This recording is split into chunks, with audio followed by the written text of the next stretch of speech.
Vector बीजगणित में ये 17वां प्रश्न लिखा है कि दर्शाइए बिंदु ए बी सी है तीन कोई जिनके स्थित सदिश दिए हुए हैं क्रमशः। पहले बिंदु ए कैपिटल ए, इसका स्थित सदिश इस वेक्टर ए से व्यक्त किया गया है, इसका आई के में रूप में ये मान है। ऐसे ही बी का ये स्थित सदिश है और सी बिंदु का ये स्थित सदिश है। सिद्ध करना है कि यह एक समकोण त्रिभुज के शीर्षों का निर्माण करते हैं। तो बिंदु को मूल बिंदु से मिला दें, जैसे ओ मूल बिंदु होता है और ए बिंदु है, तो ओ ए पर तीर लगा दें तो ये स्थित सदिश कहलाता है। इसका मान ये दिया है, जहां से इसका हल देखेंगे।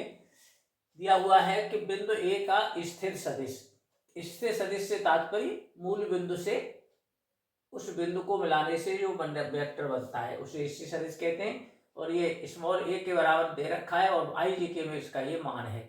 आई जे के हटा के यदि कोमा लगा दें तो ये निर्देशांक बन जाते हैं।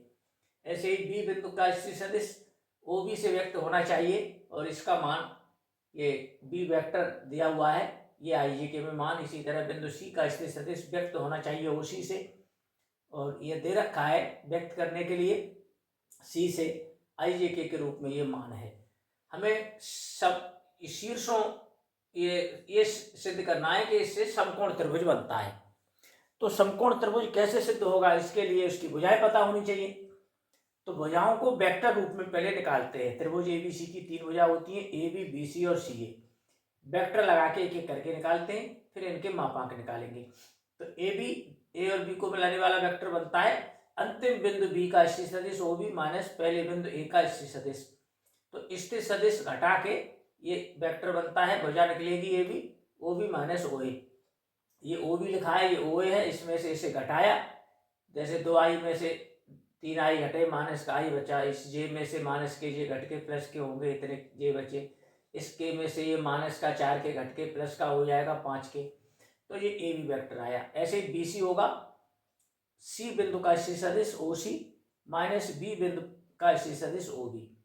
तो इसमें से ओ सी में से इस ओ बी को घटाएंगे, जैसे आई में से दो आई घटाएंगे तो माइनस का आई बचेगा, माइनस तीन जे में से माइनस का जे घटाएंगे तो ये माइनस वाला प्लस हो जाया करता है, तो माइनस के दो जे, और इसमें से ये के घटाएंगे तो ये भी माइनस का हो जाएगा, और पांच माइनस के यही छह माइनस के हो गए।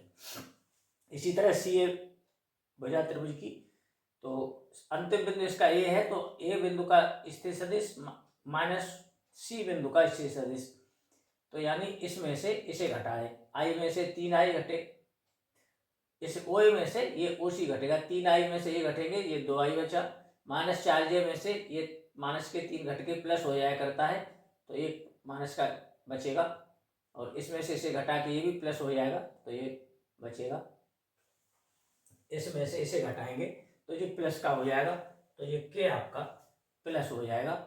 इस माइनस चार में से इसे घटाएंगे तो ये प्लस के पाँच हो जाएंगे, तो ये इतना बचेगा। अब इनके मापांक निकालते हैं।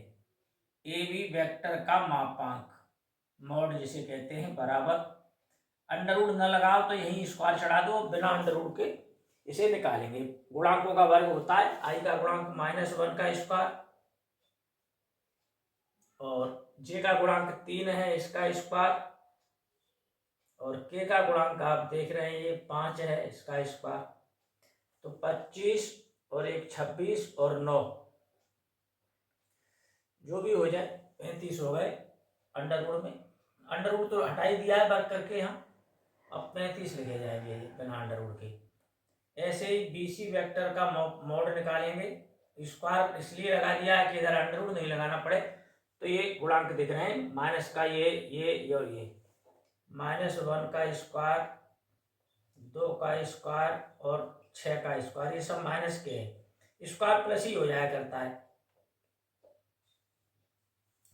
36 और 40 और एक 41 हो गए प्लस के, और सी वेक्टर लगा के इसका भी स्क्वायर कर दे तो यहाँ भी अंडर रूट नहीं लगेगा, दो स्क्वायर, और जे माइनस का वन है गुणांक इसका, और के वन है प्लस का, चार और एक पाँच और एक छः हो गए।